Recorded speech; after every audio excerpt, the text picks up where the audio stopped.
qué mejor cosa, amigos televidentes, que compartir, dar a conocer muchos conceptos, que conozcamos muchos conceptos referente a esta pandemia, el COVID-19, que tiene hincado prácticamente a todo el mundo. Para ello tenemos a los especialistas.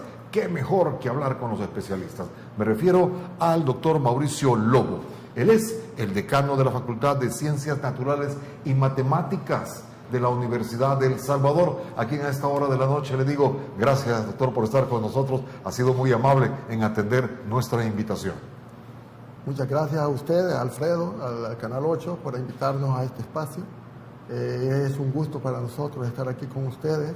De parte del rector de la Universidad de El Salvador, Roger Arias, damos un saludo a ustedes, al pueblo salvadoreño, en el entendido de que la universidad está en este momento al servicio de la nación, siendo propositiva en términos de aportar en esta pandemia. En este sentido, me dice que están trabajando en la universidad sus científicos, sus especialistas. ¿En qué están trabajando en estos momentos? Si nos puede usted adelantar.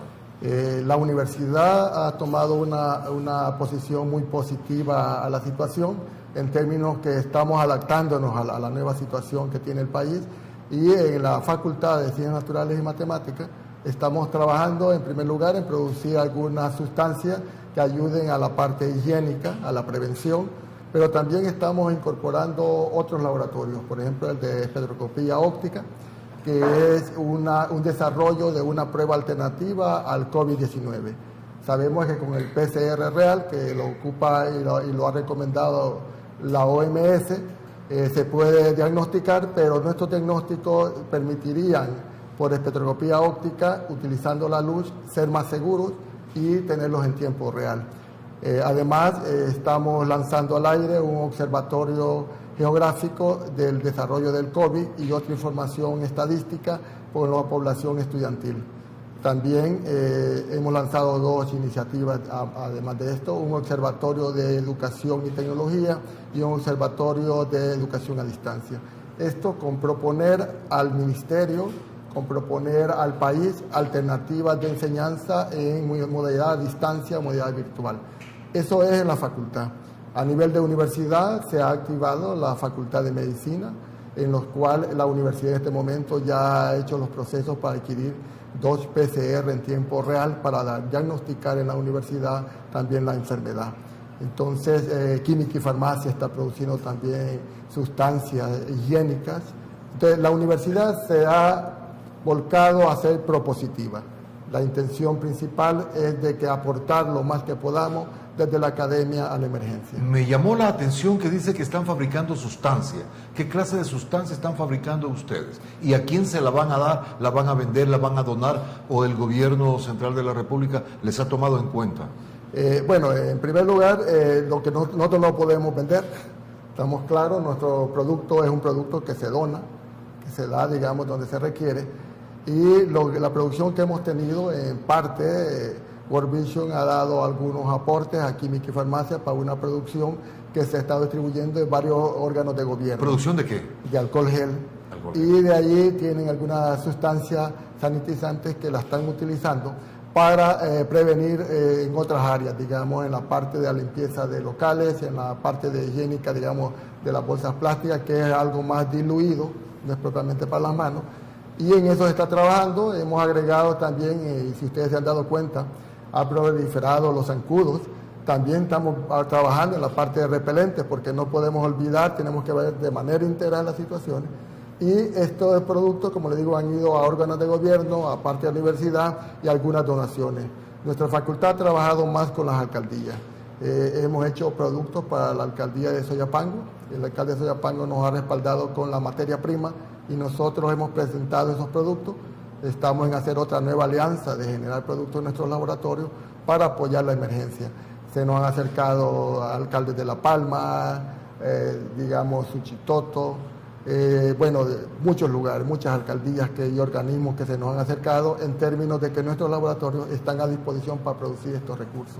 Sabemos perfectamente que esta noche vamos a hablar del estudio que ustedes han hecho referente al pico que va a alcanzar esta enfermedad. Esto es muy importante, amigos televidentes, porque la Universidad de El Salvador ha hecho un estudio donde se comprende ¿Cuándo, cómo el COVID se va a comportar en nuestro país? Esto es muy importante porque es el máximo centro de estudios que han hecho este panorama, que lo vamos a ver con el doctor, pero también quiero preguntarle, ¿cómo es esto que ustedes a través de la luz van a detectar el COVID? Lo que ocurre es de que con la luz se puede tener un espectro de los diferentes compuestos que integran, digamos, una sustancia.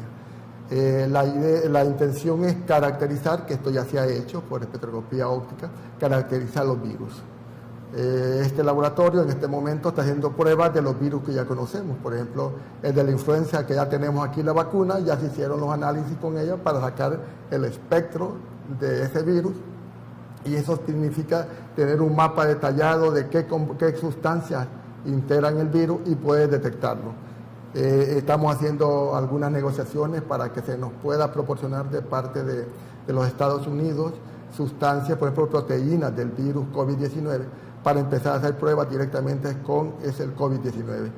Algunos que piensan que esto es peligroso. No es peligroso. Las proteínas del COVID ya no contaminan, es decir, que no son un riesgo. Ya extraída la proteína del virus, se trabaja directamente con ella y no genera un riesgo para los investigadores. Así que por la luz. Además, usted trae una muestra de la gel, ¿verdad? Correcto. Podríamos ver un frasquito de este asunto, porque realmente es muy llamativo el hecho de que ustedes están haciendo, la Universidad de El Salvador, amigos televidentes, se está poniendo propositiva. Mire qué bueno que los máximos centros de estudio de nuestro país, como las universidades, se están uniendo a este esfuerzo. Así que veamos, doctor, muéstrela, por favor. Acá está. Esa es el alcohol gel que ustedes están haciendo. Correcto. Este es el alcohol gel que nosotros estamos produciendo. También la Facultad de Química y Farmacia está produciendo. Y en estos periodos vamos a tener no solo en la facultad ni en Química y Farmacia, sino se va a producir también en la Facultad Multidisciplinaria de Occidente, en la de Oriente, en la cual vamos a tener más amplitud a nivel nacional para proporcionar este tipo de sustancias y esta posibilidad de que la población tenga acceso. Si bien es cierto que ustedes no venden estos productos, ¿cómo es que sacan los costos? ¿De dónde sacan el financiamiento para elaborar todo esto? Lo que nosotros pedimos a las instituciones es que nos den la materia prima. Nosotros ponemos la mano de obra, ponemos nuestros laboratorios para producirla. ¿A quién le piden? A la materia prima, al que nos solicite recursos, pedimos nada más la materia prima. Sin embargo, con la escasez que ha tenido la materia prima, hemos optado porque nuestros investigadores inicien un trabajo de buscar otras sustancias alternativas. Tenemos investigadores de química orgánica trabajando en esta línea, en términos del carbopol, por ejemplo, que ya está muy caro, ha sido acaparado, que producen el carbopol a partir de algunas semillas. Están buscando otras alternativas para lograr los productos que se necesitan. Mire qué interesante, amigo televidente, es lo que está produciendo nuestra universidad, el alma mater propositiva. Y quiero decirle que los ingredientes: alcohol etílico, carbomero, tritalomina. Qué tremendo, ¿verdad? Estos vocabularios, usted, ya me voy a morder la lengua. Glicerina, agua destilada, fragancia y aditivos. Dice: modo de uso: aplique una pequeña cantidad de gel sobre sus manos y frótelas hasta que ella misma se seca. Precauciones, y esto es para todos los productos: solo para uso externo, no tomar. Manténgase este producto fuera del alcance de los niños. Evite el contacto con los ojos. Este producto es inflamable, manténgase alejado del fuego. Así que dice alcohol gel CIMAT. ¿Por qué CIMAT o CIMAT? ¿Qué significa CIMAT? Esa es la marca de la Facultad de Ciencias Naturales y Matemáticas. Perfecto. Interesante, amigos televidentes, este producto que está haciendo la Universidad de El Salvador. Vamos al siguiente espacio para volver en materia referente el estudio que ha hecho la Facultad de Matemáticas, para que nos digan cómo es que ven el desarrollo de esta enfermedad para los próximos días. Así que esté muy atento usted, porque esto sí vale la pena conocer para que tengamos el comportamiento preventivo de cómo saberle hacer frente a este mal. Recuerde que nosotros los salvadoreños sabemos hacer bien las cosas y esta no va a ser la excepción. Ya volvemos. Ya volvemos, conversando con Alfredo Villarreal. Sigamos conversando con Alfredo Villarreal. A esta hora de la noche, amigos televidentes, estamos hablando con el doctor Mauricio Lobo. Él es el decano de la Facultad de Ciencias Naturales y Matemáticas de la Universidad de El Salvador. Y él nos va a presentar a continuación el estudio que ha formulado el Alma Mater para saber el comportamiento del COVID-19. Comprendemos, amigos televidentes, que en los próximos días tendremos una punta grande de esta enfermedad, así lo ha comprendido la universidad, pero qué mejor que lo explique el doctor cómo está esta, a base de cómo hicieron. Vamos a ver las primeras fórmulas para que nuestros amigos televidentes vayan entendiendo. Ahí va a aparecer a ustedes la primera fórmula. Esta es la presentación del modelo SEIR. Mauricio Hernán Lobo, decano, Facultad de Ciencias Naturales y Matemáticas de la Universidad de El Salvador. La siguiente presentación es ahí lo que quiero que nos explique, doctor, cómo está esto. Bueno, el modelo SEIR es un modelo clásico para modelar epidemias, en este caso la pandemia, y en este sentido ustedes pueden ver en las redes mucha información al respecto. De esto hay mucha información, de hecho se ha puesto hasta un calculador epidemiológico en el que usted puede hacer sus propios ensayos. Nosotros igual lo hemos hecho en nuestra página, pero el modelo es muy sencillo. El modelo claramente tiene la S es de susceptible, la E de expuesto, la I de infestado y la R de recuperado. Allí las letras beta, alfa, gamma son las tasas de expuesto, infestado, recuperado. En la siguiente gráfica podemos ver cómo se visualiza directamente. Es ahí estas líneas verdes, azules y negras. ¿Qué significan, ¿no? Aquí planteamos la fórmula de arriba, que claro es una fórmula diferencial y a veces bastante compleja las ecuaciones diferenciales, pero en forma gráfica lo que nos están diciendo es los susceptibles, todos somos susceptibles, todos nos podemos contagiar. Hay que pensar bien que esta epidemia realmente va a comprender más del 80% de la población que tenga esta infección. Es decir, que está comprendido que el 80% de los salvadoreños van a enfermarse. Por el 80% de los salvadoreños se van a enfermar, entonces allí todos somos susceptibles.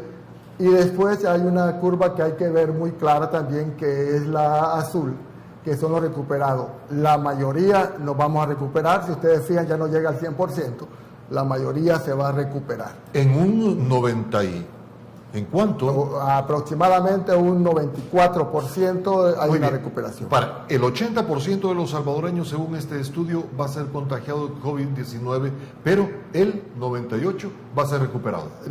Se va a recuperar. Entonces, las gráficas sensibles que tenemos que analizar son las siguientes. Por ejemplo, la gráfica roja, que son los infestados, si ustedes observan, es la que nosotros estamos en este momento modelando. ¿Cómo van a estar los infestados? Y si se observa muy bien, la gráfica roja infectado se comporta casi similar a los expuestos. Entre más infestados, más expuestos. Esta es la población que se expone a ser contagiado. Esto depende de las políticas que tome el gobierno. ¿Cómo no? Muy bien. ¿Cuáles son los principales conceptos para tener en cuenta el no contagio? En primer lugar, si ustedes observaban en el modelo, primero hay una tasa de exposición de las personas. Eso va a depender de las políticas, si abrimos la industria, si iniciamos a producir, si la movilidad es grande. Eso va a depender cuántas personas tenemos expuestas. Y lo otro, las disposiciones, digamos, higiénicas, que nos dicen qué tan expuesto estoy. La persona expuesta, qué posibilidades tiene de contagiarse. En las políticas que tomamos, en la normativa, y esto hay que tenerlo claro, el país, los tomadores de decisiones, lo que hacen es normar algo que ya está ocurriendo, un fenómeno natural, y lo queremos legislar, queremos poner reglas al fenómeno. Y las reglas que ponemos es para garantizar que el grupo de población expuesta sea la menor posible y la tasa de infección sea la menor posible. Eso nos permite de alguna manera manejar la emergencia. Entonces, las medidas que ha tomado el actual gobierno, ¿cómo lo ven ustedes? A mí me parece de que las medidas están bien en el sentido de que ha reducido la exposición y ha reducido por lo tanto el contagio. Pero el problema es que tiene que verse de manera integral. No podemos ver directamente solo la parte de contagio, porque también tenemos otros factores asociados, la parte social, la parte económica, que tienen que entrar en el modelo. El modelo, yo estoy dando el modelo matemático, pero en este modelo matemático tendría que verse, por ejemplo, qué partes de la industria o de las empresas que están trabajando generan contagio. Lo que nosotros preguntamos, por ejemplo, nunca he visto que en un supermercado se estén haciendo pruebas de COVID. Pero en los supermercados todos los salvadoreños vamos para subsistir. Pero allí no hay pruebas de COVID. Yo no sé si el mayor fuente de contagio van a ser los supermercados, o van a ser las agencias bancarias, o van a ser los de los granos básicos, los distribuidores. ¿Cuál va a ser el de mayor contagio? Esos trabajos no se han proyectado. Nosotros nos hemos acercado, hemos tenido algunas pláticas con algunas personas del BID, que nos hemos estado platicando cómo se puede activar la economía. Y en esto lo que le hemos planteado es que si se conocen los datos de la población que se va a exponer en cada una de las áreas productivas, y además de esos datos de los que se va a exponer en las áreas productivas, también tenemos las medidas de control, de higiene que va a tener la empresa, podemos modelar cómo será el comportamiento de esa población expuesta. Eso contrastaría con el modelo que tenemos actualmente. Entonces, pero eso no lo hemos visto, no lo estamos haciendo. Sin embargo, espero de que con las pláticas que hemos tenido ya 2 reuniones, nosotros le hemos expresado cómo se manifiesta el fenómeno según los cambios en las políticas. Por ejemplo, las perturbaciones en las gráficas a medida que se cambia la política. Hemos cambiado como 3 veces la política. Algo restrictivo, una liberación de unos días y algo más restrictivo al final, y hay un poquito de liberación y andan más vehículos, andan más personas afuera. Entonces todo eso va a perturbar la gráfica de desarrollo de la pandemia. Ahora bien, hemos visto la gráfica de que el 80% de los salvadoreños va a ser contagiado, pero se va a recuperar el 90 y pico. ¿Y cuánto va a ser de fallecimiento, de mortandad? Ante estos cálculos. No, aquí la mortalidad tenemos que verla en 2 niveles. El primer nivel es que la gráfica que nosotros presentamos no define la emergencia sanitaria. La emergencia sanitaria está asociada a la capacidad que tiene el Estado de atender en la parte de salud a los contagiados, principalmente los que se graban, que son los que están más expuestos a poder fallecer. Entonces, a pesar de que estamos hablando de que llegamos a un pico de contagio en las condiciones actuales, no significa que este sea la solución al problema sanitario. El problema sanitario puede ser que esté mucho más abajo la capacidad sanitaria de atender a la población. Si no tenemos doctores, no tenemos medicina, entonces es normal de que realmente las personas tengan más probabilidades de que puedan fallecer por esta enfermedad. Entre más capacidad tiene el sistema, mejor será. Entonces nosotros no estamos tratando, digamos, sí tenemos algún estimado, digamos, de la capacidad médica que tiene el Estado, y para nosotros, a pesar de que lleguemos al máximo y podamos bajar, la emergencia sanitaria no va a terminar ahí. La emergencia sanitaria va a continuar todavía mucho más tiempo. Es decir, esto vino para quedarse, el COVID-19. Esto vino para quedarse. quedarse. El nuevo COVID-19 vino a quedarse, va a estar en la población. Esto va a disminuir y controlarse aproximadamente allí cuando contagie el 80% de la población. Por ahí estamos estimando nosotros, y con ello ya sí podría de alguna manera controlarse por el Ministerio de Salud. Habría que ver con la curva que llevamos ahora cuánto puede cubrir el sistema de salud. Ya estaban diciendo que ya estaba a puntos límites. Va a ser sobrepasado el sistema de salud nuestro. Sin embargo, eso es lo que tenemos que controlar. Que no se pase mucho para que la atención médica siempre sea una atención médica eficiente y adecuada para cada paciente. Perfecto, vamos al siguiente espacio, amigos televidentes. Vamos a seguir conversando con el doctor Lobo referente al estudio que ha hecho la Universidad de El Salvador para conocer el comportamiento del COVID-19 en nuestro país. Para los próximos días habrá que tomar mayores medidas para evitar este contagio. Ya volvemos. Ya volvemos, conversando con Alfredo Villarreal. Sigamos conversando con Alfredo Villarreal. Seguimos conversando, amigos televidentes, sobre el estudio que ha hecho la Universidad de El Salvador referente al desarrollo del COVID-19. Lo que estábamos hablando, doctor, es decir, ¿cuál es la tasa? ¿2% es la tasa de mortalidad? Aproximadamente de 2.2 a 3.2. La OMS lo ha puesto un poco más grande porque lo está tomando a nivel mundial. China planteaba 2.2, por aquí nosotros andaremos por 2.6. ¿Eso indica que de 100 salvadoreños contagiados del COVID? Aproximadamente de 2 a 3 estarían falleciendo. ¿De 1000? De 1000 andamos por 26. ¿De 1 millón? 1 millón ya, eso es un poquito complicado, ya andamos arriba de los 2000. De los 2000 fallecidos a 1 millón de personas contagiadas. Entonces, lo mejor sería... Lo mejor sería dos situaciones. Una, el distanciamiento. Hay que mantener el distanciamiento, la exposición, disminuir la exposición. Y lo otro, las medidas sanitarias, estrictas. Entonces, eso es lo mejor que se puede hacer. Garantizar que las emergencias se den lo menos posible para que tengan la mejor atención.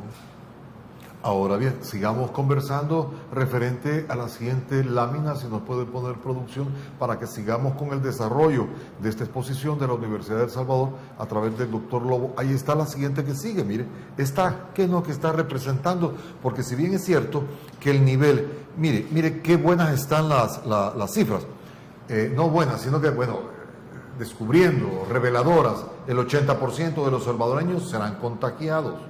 Pero el 92%, 90 y pico, se va a recuperar. Sin embargo, el 2% va a fallecer, es decir, de cada 100 salvadoreños contagiados, 2 van a fallecer. Y vaya usted sacando el cuadro de 1000, ¿cuántos fallecieran? 20. De 1 millón serían 2000. Esas son las cifras redondas que nos ha dado el licenciado Lobo. ¿Y esta gráfica, licenciado? En nuestro portal tenemos varios modelos, el modelo Gomper, que es el que tenemos en azul, y el logístico. Aparte de estos modelos, tenemos modelos predictivos, uno que se actualiza cada día y que proyecta 5 días posteriores, y uno que proyecta 15 días. Esto sirve para hacer un análisis integral del fenómeno, no solo verlo desde una perspectiva, sino que desde varias perspectivas. En este momento, nosotros tenemos como modelo global, tenemos 2 perspectivas. El modelo Gomper, que es el azul, y el logístico, que es el verde. La parte roja que aparece en la gráfica es exactamente los datos que nos ha proporcionado oficialmente el gobierno. Si observan muy bien, las 2 gráficas retoman todos esos datos y los incorporan en el modelo. ¿Y ustedes confían en los datos que ha dado el gobierno o consideran que son los justos? Es bien complicado porque, en primer lugar, para que los datos de contagio sean válidos, se tiene que tomar muestras no solamente de los que llegan al hospital y los asociados a ellos, sino que tiene que tomarse muestras de donde hay mayor población cercana, digamos, en los supermercados, en los bancos, bueno, de hecho, en los mercados, porque aunque digamos que los mercados están cerrados, mentira, no están cerrados. Los mercaditos que se hacen, le llaman mercaditos locales, pero allí se aglomera un montón de personas. Si hacemos pruebas en esos lugares, tendríamos datos mucho más objetivos. En principio, por ejemplo, en China, los artículos que se publicaron visualizaban que el 60% de los contagiados nunca llegó al hospital, nunca se enteró el gobierno que estaban contagiados. Es el 60%. En nuestro país habría que pensarlo. China hizo un buen trabajo en campo. Nosotros no estamos haciendo mucho trabajo en campo. Yo sé que sí se les hace prueba a los de salud, se les prueba a los cuerpos de seguridad que andan en las calles principalmente, y aquellos que se detecta que tienen un brote. Pero fuera de eso, en las calles no se hace pruebas. Entonces, los datos no son muy claros. Sin embargo, es un estimado muy pobre, pero que habría que irlo mejorando. A medida que aumentemos las pruebas, van a mejorar. Ok, perfecto. Entonces concluyamos con ese gráfico que teníamos anteriormente. ¿Cuál es la conclusión de ese gráfico, doctor, que estábamos pendientes ahí? Este gráfico lo que muestra es la franja roja, nos dice que el gráfico verde, que es el modelo logístico, está llegando a un punto donde, si ustedes observan la gráfica, la primera parte se desarrolla exponencialmente, pero la segunda parte de la gráfica logística se empieza a suavizar la curva. exactamente el modelo logístico está en el punto de suavización. En la siguiente gráfica vamos a ver qué significa que esté en el punto de suavización. Por favor, producción, para que vayamos concatenando las ideas de doctor. Ahí está. En la segunda gráfica, No, tercera. en la tercera gráfica, aquí ya nos dice, la misma franja, la misma gráfica verde, la logística, nos está diciendo que está llegando a un pico de infecciones diarias. Y entonces, ¿Cuánto es ese pico? el pico aproximadamente, no tengo el Pero dato. bien, estamos está llegando. para el 27 de mayo el pico que se está proponiendo. Y entonces en ese momento entendemos que 27 de mayo. 27 de mayo. Dentro de 2 días, doctor. Dentro de 2 días. No, un día. Un Hoy día. 25. Perdón, Dentro de correcto. un día. Atención, amigos televidentes. ¿Dentro de cuánto nos dice? 27, en 2 días. ¿Qué 26, pasa? 27. Con el modelo logístico nos dice que vamos a tener el mayor pico de contagio en las condiciones actuales. En las condiciones actuales. Inevitable. Ya las condiciones están dadas. En las condiciones actuales. Si no se cambian las condiciones. El segundo modelo, el GOMPER, nos dice que no, que para el 6 de junio va a ser el pico mayor. Siempre con esta gráfica. Siempre con la misma gráfica. La Ok, gráfica veamos. nos da los dos modelos. Ajá. Los del modelo logístico y el GOMPER. Nosotros hemos pronosticado con el logístico que se está acoplando bastante bien al fenómeno. Y entonces hemos hecho análisis de validación del modelo y nos está diciendo que el 27 de mayo se tiene un pico de contagio con las condiciones actuales. Siempre, como había dicho anteriormente, hoy he visto más población en las calles. Eso implicará que hay un impacto sobre el comportamiento de la epidemia. Pero en azul. El azul es el otro modelo. El otro modelo nos dice que es el 6 de junio, es decir, hay otro modelo. Tenemos que contrastar los dos modelos, cada uno con sus bondades, porque en la matemática los modelos los aproximamos a la realidad, pero no es la realidad. La realidad es mucho más compleja, mucho más variada. Esta es una orientación. Esta es una orientación que me dice dónde tengo el resultado máximo de contagio. Pero como tengo el resultado máximo de contagio y la enfermedad está incubando en 15 días, en 2 semanas los contagios de estos días se van a replicar. La emergencia sanitaria no ocurre en el momento del contagio. Tenemos que cuando los síntomas se dan, en promedio, le han dado un espacio de 15 días, son 2 semanas. En 2 semanas, las personas infectadas se van a manifestar quienes se graban en este estado. Entonces, a pesar de que muchos dicen, bueno, llegué al de contagio máximo, sí, pero el impacto no es en el momento. Tenemos un desfase de impacto. Entonces, pensar de que esto nos determina, no. La emergencia sanitaria, al contrario, le avisa que en este momento, en estas 2 semanas que siguen, va a tener lo mayor número de casos. Ok, bien. Pero con los que están ahora incubados. No, con los que se han infectado Anteriormente. Los de anteriormente son los que están en este momento en el hospital. El grupo que se infectó anterior. Pero los que se infectan en este pico, los resultados vienen en las semanas posteriores. Van a seguir más infestados, pero al mismo tiempo, más infestados, más personas graves. Más personas graves, mayor mortandad. Y la siguiente gráfica que tenemos que discutir, porque hemos llegado al pico que ya sabemos que va a ser el 27 de mayo y el 6 de junio. Así que usted, amigo televidente, por favor, como decimos en buen salvadoreño, pongámonos la heavy ready y las pilas para poder evitar estos contagios, porque ya los matemáticos están hablando y qué bueno saber todo esto. ¿Qué nos implica, amigos televidentes, conocer el comportamiento del COVID-19 para los próximos días? Pero vamos a seguir viendo estas gráficas cuando volvamos después de este espacio para nuestros anunciantes. Unos mensajes para usted. Permítanos, ya volvemos. Ya volvemos, conversando con Alfredo Villarreal. Sigamos conversando con Alfredo Villarreal. Seguimos hablando con los representantes de la Universidad de El Salvador que han hecho su muestreo, ya que, atención, a partir del 27 de mayo se prevé un aumento del COVID-19 en nuestro país, como también en el 6 de junio. Todos, por favor, a prevenirnos, a guardar esta clase de prevención, para que no seamos realmente contagiados. El 80% de la población va a ser contagiada, según este estudio de la Universidad de El Salvador. Pero vamos a seguir hablando con el doctor Lobo de la siguiente gráfica, ¿verdad?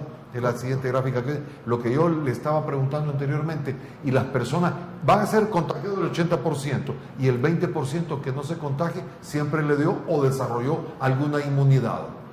Lo que ocurre es de que la enfermedad queda en nuestro país. Hay lugares del país que al final están muy retirados. Por ejemplo, en el campo la distancia entre las personas es mucho mayor que en la ciudad. Los más propensos a contagiarnos somos los de la ciudad. Si una persona vive en el campo y se mantiene en el campo, se infecta a una familia, no infecta a las demás. Si está aislado, está a mucha distancia de los demás. Entonces, en la ciudad, donde en las colonias pequeñas y todo esto, de que tenemos una tienda común, allí sí nos complica. Entonces, puede haber... Donde hay mayor hacinamiento, me está diciendo. Correcto. San Salvador, que tiene la mayor población. Aquí va a ser. Claro, aquí tienen que ser los números grandes, y no es porque aquí la tasa de contagio, sino porque hay más población. Estamos mucho más cerca, entonces las tasas aquí son diferentes a las tasas en el campo, donde las personas están muy retiradas y hasta producen sus propios granos, su propia alimentación, no tienen que ir mucho a la tienda, no subsisten por esos medios. Entonces, eso implicará que siempre van a haber reductos de población bastante aislados que en el lapso que hemos contemplado no se van a contagiar. Cualquiera como yo estaría pensando irme para un cerrito, o irme para allá para el Pital y llevar mis cositas y ahí me quedo. Correcto, irse al campo es una buena opción. En el campo tengo menos probabilidades de contagiarme por la distancia, por el medio ambiente, tengo el aire libre, el contagio es mucho menor que en zonas encerradas, ¿no? Entonces todo esto tiene otra proporción. Las casas son mucho más grandes, tiene ventilación natural. Entonces, y en el caso de los cuarteles, en el caso de los penales, en el caso de las delegaciones policiales, ahí ellos conviven muy estrechamente. Allí las tasas son mucho más altas. Las tasas, por ejemplo, las tasas tienen que ver por sectores, condiciones de sectores. Y como lo planteaba, la empresa puede salir, pero ¿qué condiciones tiene la empresa de trabajo? Si vamos a decir, vamos a empezar a la parte agrícola, sí, pero la agrícola es al aire libre. Entonces la probabilidad de contagiarse es mucho menor que en la ciudad. Porque si me viene una maquila donde todos están uno acá al lado del otro, las probabilidades de contagio son mucho mayores. Es decir, la gente que está en primera línea, como los médicos, enfermeras, soldados, policías, llevan un gran riesgo. Llevan un gran riesgo. El mayor riesgo de todos. Correcto. Las tasas de contagio de ellos son bastante grandes. Por lo tanto, las condiciones para ellos deben ser diferentes. Deben ser más estrictas. Nosotros hemos visualizado que debe ser estricto de acuerdo a las características de la persona. Estamos claros de que los más vulnerables son los que la parte inmunológica la tiene muy débil, los que padecen de cierto tipo de enfermedades. Esas personas deben ser mucho más estrictos que una persona que no sufre ese tipo de enfermedades. Es decir, la persona que a cada año sufrimos de caídas en grandes gripes, en enfermedades del sistema respiratorio, esa gente hay que ponerle mucha atención. Los problemas respiratorios, problemas cardíacos, los que tienen cáncer, los diabéticos, todos ellos hay que ponerle más atención. Las tasas de mortalidad de ellos son mucho mayores que una persona que no tiene esos padecimientos. ¿Cómo levantar el sistema inmunológico?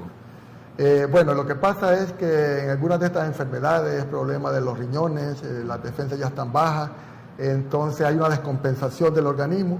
Por eso es que también a esto se asocia la edad.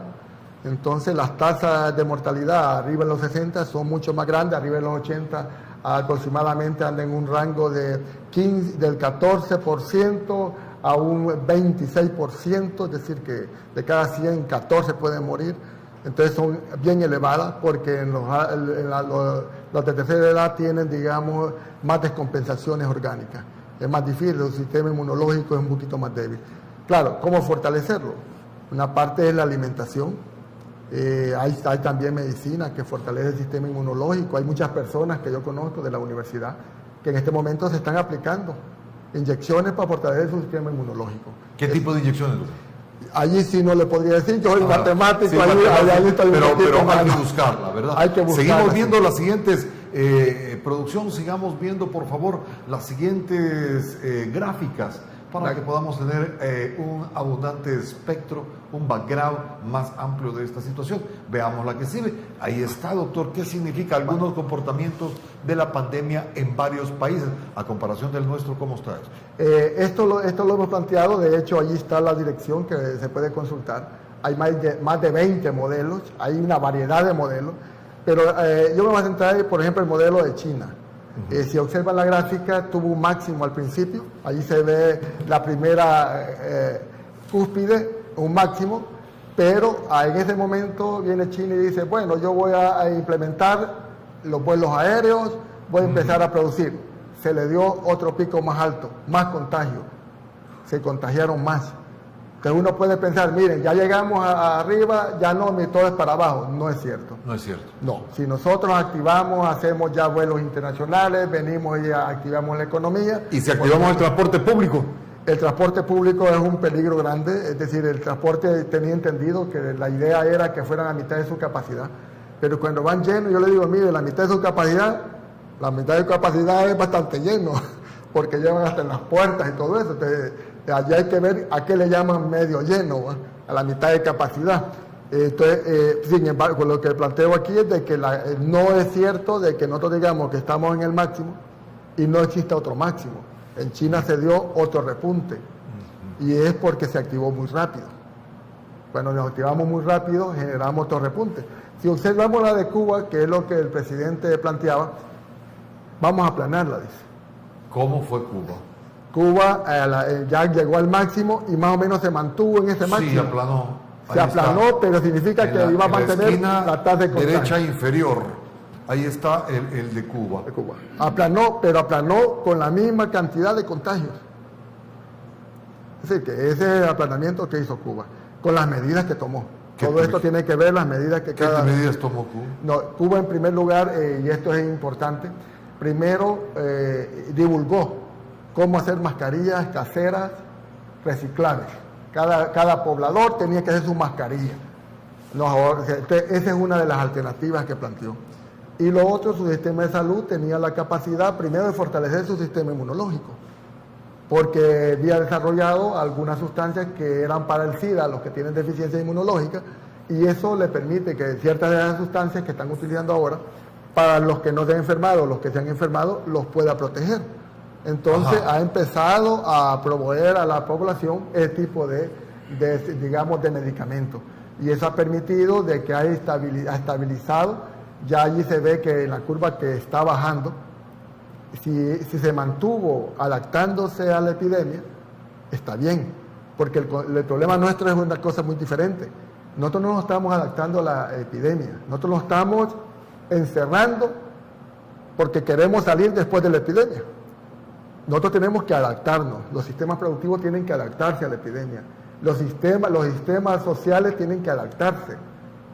La epidemia no se va a adaptar a nosotros tenemos que adaptarnos a la nueva situación. Entonces nosotros tenemos que generar políticas de adaptación. Como les planteaba, las áreas productivas que están en este momento, pasémosle las medidas, veamos cómo se han adaptado. Aprendamos de ellos, aprendamos de cómo se ha activado China, qué experiencias ha tenido, cómo se quiere activar Estados Unidos. Es decir, no porque nos guardemos no nos vamos a contagiar, porque al salir ahí va a estar.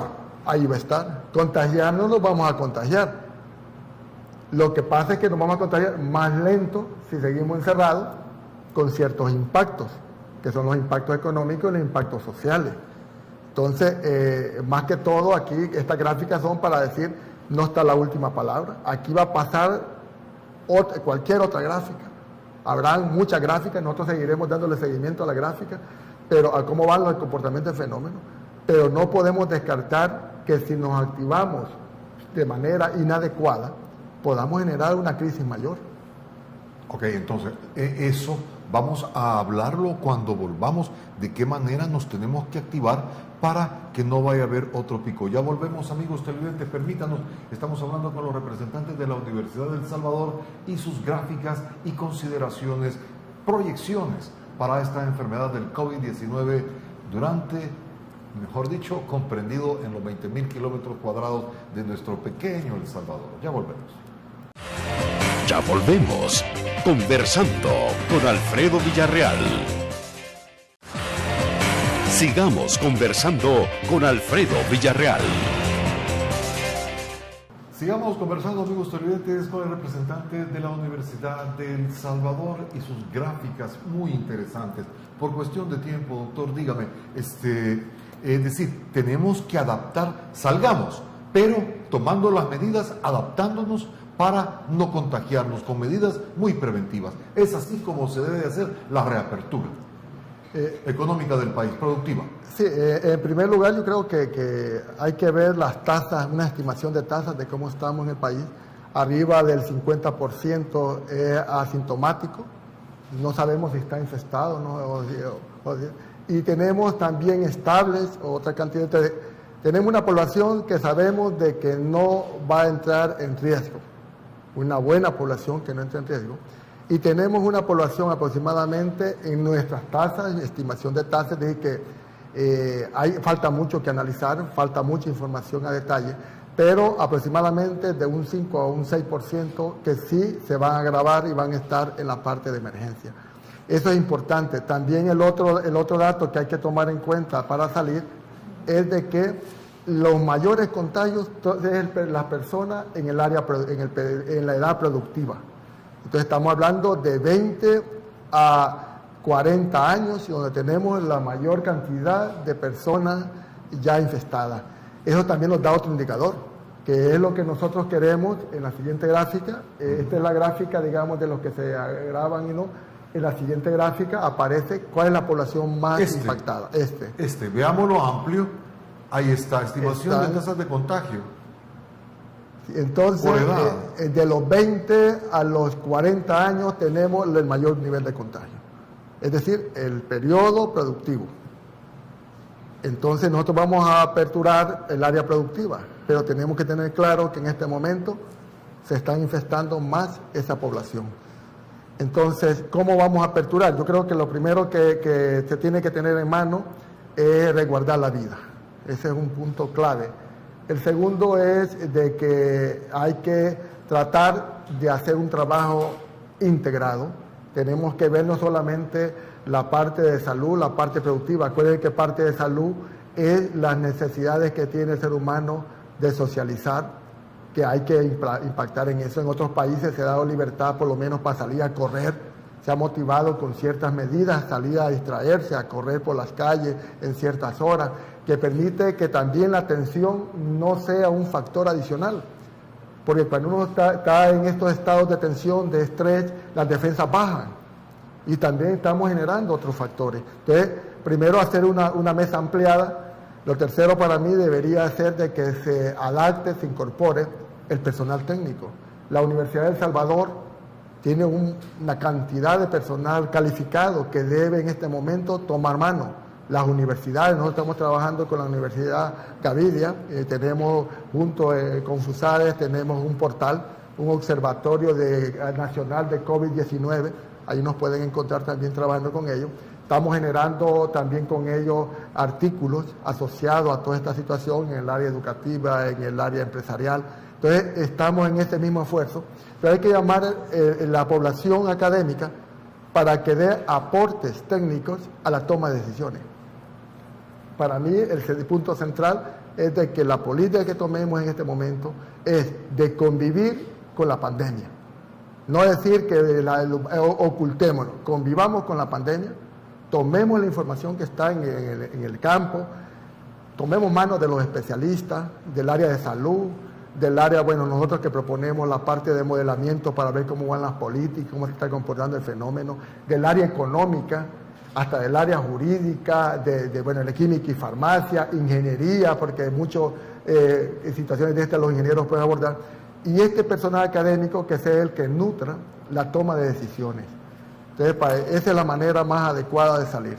Muchas gracias, doctor, por haber estado con nosotros. Le agradecemos de antemano y de verdad que cuando saquen el otro, de seguro le vamos a invitar. ¿Le parece? Bueno, muchas gracias. Muy agradecido por estar aquí en este programa. Muchas gracias. Pero sobre todo, como decimos siempre, amigos televidentes, con una sonrisa amplia, gracias a ustedes porque ha estado con nosotros durante esta hora adquiriendo estos importantes importantes conocimientos de parte de la Universidad de El Salvador. Que tengan todos una sana noche. Si Dios quiere, tendremos más para usted el día de mañana.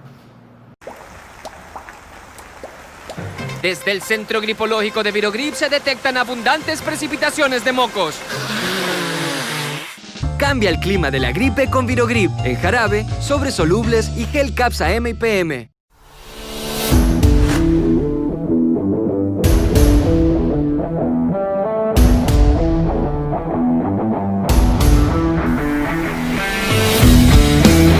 Nosotros vamos a ayudar con la sanitización, vamos a ayudar con, no hay que ayudar, estamos en la obligación de hacerlo por nuestra gente como funcionarios públicos. Quiero pedirle a los de Antiguo Cuscatlán que así como se ha mantenido, que el Señor no ha permitido todavía que entre, que estemos aquí con que ha salido alguien con esta enfermedad, pero es porque se han cuidado, ustedes nos han ayudado y nosotros como municipalidad estamos haciendo lo que nos compete. Nosotros estamos regresando sus impuestos con este tipo de obras.